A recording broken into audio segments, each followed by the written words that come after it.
What's the show again? I'm not bald. Oh, X-Play. So, a while ago, they released this game, Metal Gear Acid, and everyone assumed to be a nice stealth-based action title. But then, it turned out to be a card battle game. Wow. Well, if you can imagine something even ballsier than that, another purveyor of respected action titles had the cojones to release a handheld title that didn't even try to keep secret the fact that it was a card game. Here's Marvel Trading Card Game. Marvel Trading Card Game, early frontrunner for most electrifying game title of 2007, is a direct and extremely faithful conversion of the real-life Marvel versus card battle system. It turns out some key moments in Marvel history involved cards, and for the full scoop, we went straight to Stan Lee. He didn't return our calls. Also, we never called him. We actually just dragged our camera crew to another virtuoso performance by Roger the Stan Lee Experience. So I was playing 5-card stud in this bar on the Lower East Side with Steve Ditko and John Romita Sr. when who walks in? But Bob, shy DC, you can take all my creative rights, King. He comes up to our table all pissed off because the last time I saw him, me and Romita Sr., we took turns sodomizing him with this coiling iron we wrote Batman royalties on the side of.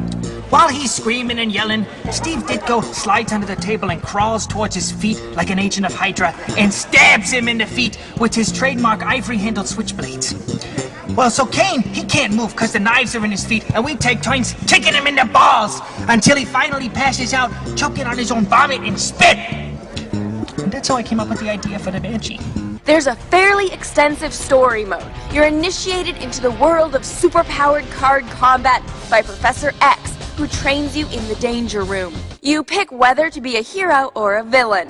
The missions are pretty much the same regardless of which side you pick, but if you pick villain, you don't have to see Xavier's creepy-ass grin of approval.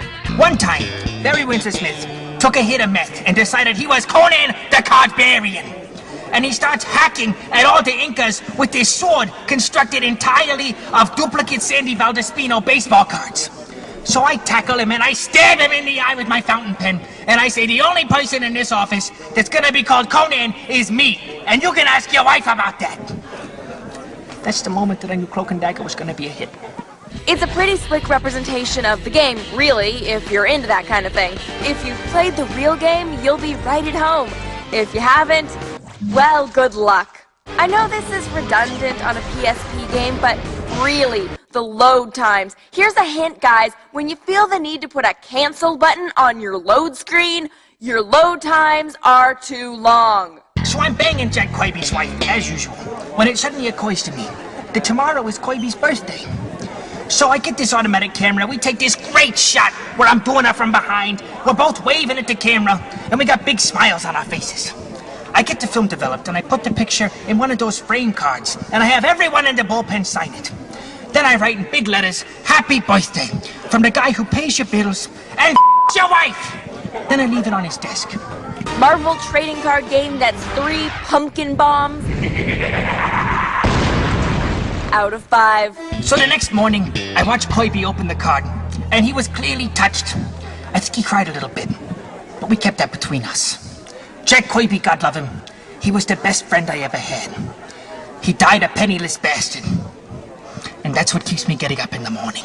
Catch an all-new X-Play, weeknights at 8, only on G4.